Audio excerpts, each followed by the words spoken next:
ऐक की video book केला कसली ट्रेंडिंगला चालली ती. आता भारी चाललंय. आपण पण रील्स बनवायच्या का बनवू की काय अडचण नाही. ए जोड मग काय निवांत बसलाय.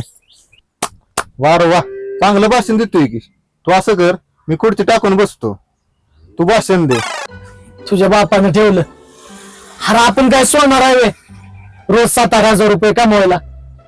त्याच्यापेक्षा एक काम करू, आपण ना वडापावचा गाडा टाकू. तसा माझा तुझ्यावर विश्वास आहे. तू जे काय करशील ते विचारपूर्वकच करशील.